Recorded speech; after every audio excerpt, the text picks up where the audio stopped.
السلام علیکم دوستو، خوش آمدید آپ کے اپنے چینل صدف تھاٹ پر۔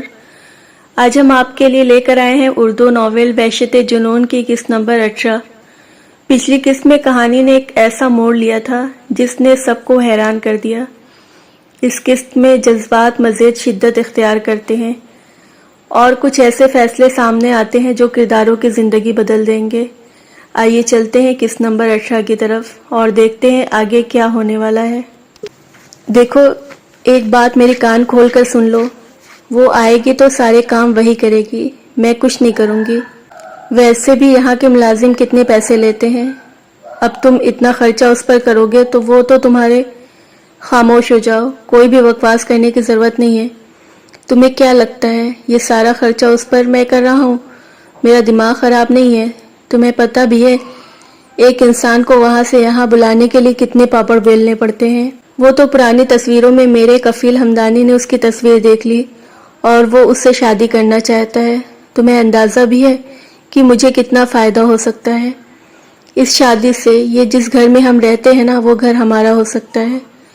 لیکن تمہارا کفیل حمدان گیلانی تو پہلے سے شادی شدہ ہے، بلکہ ایک نہیں دو بیویاں رکھی ہوئی ہیں اس نے۔ وہ کنفیوز ہو کر اس سے پوچھنے لگی، پر یہاں پر سب لاؤڈ ہے، یہاں ایک آدمی 4 بیویاں بھی رکھ سکتے ہیں، تمہیں فکر کرنے کی ضرورت نہیں ہے۔ اور ویسے بھی جتنی خوبصورت میری بہن ہے، حمدان گیلانی پوری طرح اس کے قابو میں ہوگا۔ خوبصورتی کمزوری ہے اس کی، میں تو ویسے بھی ساتھ کے ساتھ اس کی شادی کر کے پچھتا رہا تھا۔ تم یہاں دیکھنا، میری بہن مہارانی بن کر رہے گی، قسمت بدل جائے گی اس کی یہاں آ کر، ساری زندگی میرا شکر ادا کرے گی۔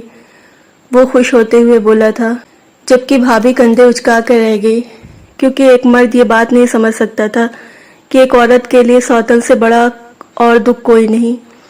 بے شک اس کا شوہر اس سے کتنی محبت کیوں نہ کرتا ہو، لیکن وہ اپنے مقام پر کسی عورت کو برداشت نہیں کر سکتی۔ یہ بات اس کے شوہر کو سمجھ میں نہ آئی تھی۔ وہ تو اپنی طرف سے اپنی بہن کے لیے بہترین فیصلہ کر رہا تھا۔ وہ تو پہلے بھی کہہ چکا تھا کہ فضول میں ساتھ کے ساتھ ہی شادی کر دے۔ اگر وہ پہلے حمدان گیلانی کے آفر کے بارے میں سوچتا تو شاید اس کی بہن نہ صرف اس کی آنکھوں کے سامنے ہوتی، بلکہ یہاں پر عیش کر رہی ہوتی، اور جس گھر میں وہ رہتا ہے وہ گھر بھی اس کے نام کروا چکی ہوتی۔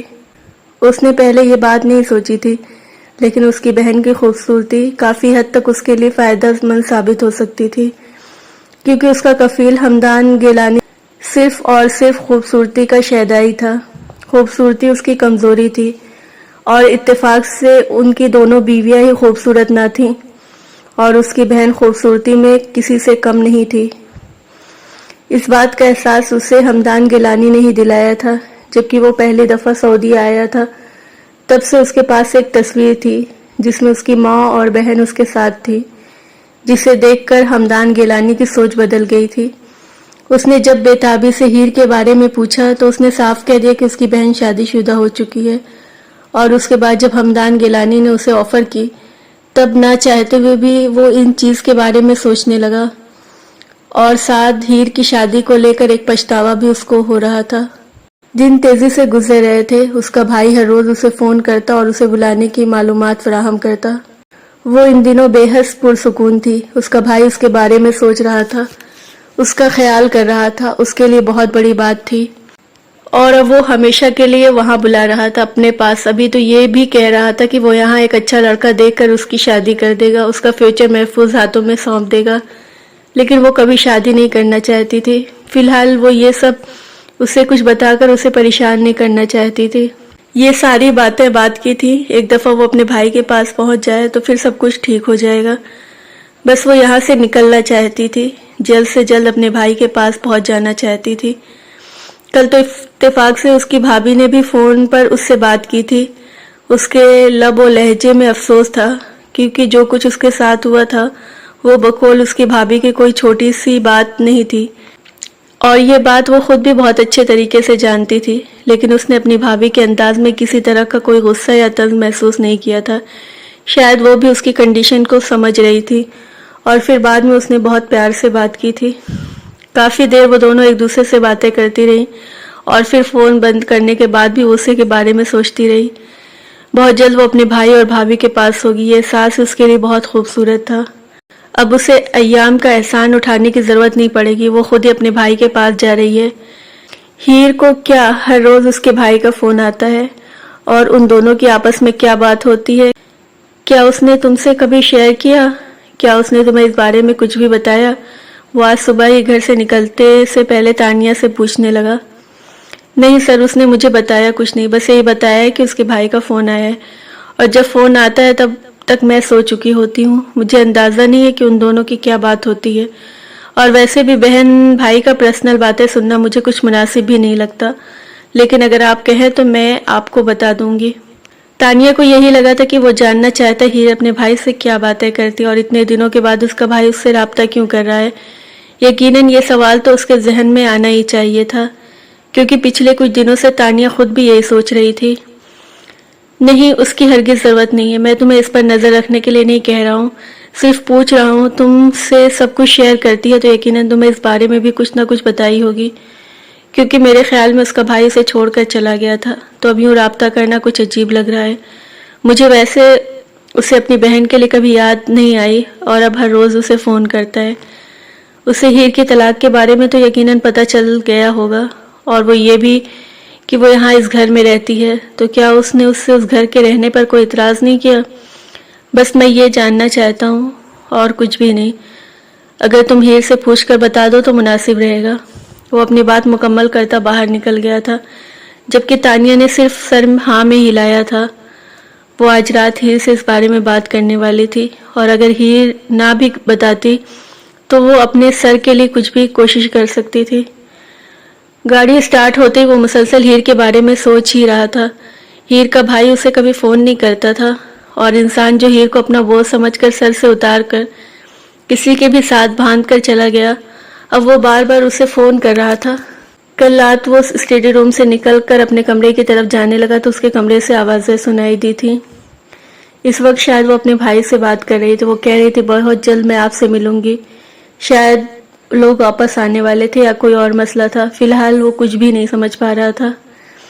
لیکن اگر اس کا بھائی اس کی طلاق کے بارے میں جان چکا ہے تو یقیناً وہ کسی غیر مرد کے گھر پر رہنے پر اعتراض تو ہو گئی۔ حقیقتاً وہ انسان اسے بالکل بھی پسند نہیں تھا، لیکن وہ ہیر کا بھائی تھا، اور یقیناً ہیر اس سے بہت محبت کرتی تھی۔ شاید اسے ہیر کا رشتہ بھی اس سے مانگنا پڑ سکتا تھا۔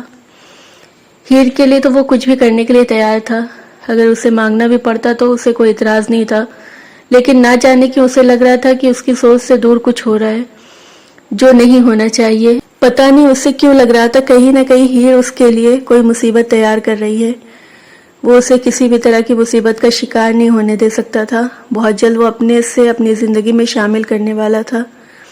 اس کے فیصلے کا احترام کرتے ہوئے صرف اس کے سامنے نہیں جا رہا تھا۔ اس کا یہ مطلب نہیں تھا کہ وہ اپنی من مرضی کرے۔ یار، مجھے تم سے ایک سوال پوچھنا ہے۔ جیسا کہ تمہارے بھائی کے ساتھ رابطہ ہو چکا ہے تو انہیں سب کچھ پتہ چل چکا ہے تمہاری طلاق کے بارے میں، تو کیا انہوں نے تمہارے یہاں رہنے پر اعتراض نہیں کیا؟ میرا مطلب ہے وہ تمہیں ایک غیر مرد کے گھر پر کیوں رہنے دیں گے؟ مطلب وہ بھائی ہیں تمہارے، تو انہیں برا تو لگا ہوگا یہ جان کر کہ تم کسی انجان مرد کے گھر پر ہو۔ ایام سر کی تو شادی سے پہلے تم جانتی بھی نہیں تھی، اور پھر اس آدمی کا تعلق بھی تمہارے پہلے شوہر سے ہے۔ میرا مطلب ہے کہ تمہارے شوہر کا بھائی ہے، تو انہوں نے کوئی اعتراض تو نہیں اٹھایا ہوگا نا؟ وہ دونوں کچن میں کھڑی پکوان بنا رہی تھی جب اس نے ہیر سے سوال پوچھ لیا۔ پہلے تو ہیر نے کچھ بھی جواب نہ دیا، کیونکہ فی الحال وہ کسی کو بھی نہیں بتانا چاہتی تھی کہ وہ یہاں سے جانے کا ارادہ رکھتی ہے۔ ابھی تک وہ یہ بات صرف اپنے تک محدود رکھے ہوئے تھی، اور آگے بھی ایسا ہی سوچا تھا۔ اعتراض تو ہوگا ہی نا، ظاہر سی بات ہے، لیکن اتنے دور بیٹھ کر وہ بھلا کر کیا سکتے ہیں؟ اس وقت وہ بہت مجبور ہیں، اور میں بھی ان کے سامنے ایام کی بہت تعریفیں کی ہیں۔ انہیں پتہ ہے کہ ایام کتنے اچھے ہیں، اور بنا کسی غرض کے مجھے یہاں رکھ رہے ہیں، میری مدد کر رہے ہیں، اس لیے انہوں نے بھی کوئی اعتراض نہیں کیا، بلکہ وہ تو ایام کے شکر گزار ہیں اور بات بھی کرنا چاہتے ہیں ان سے۔ اس نے مسکرا کر جواب دیا۔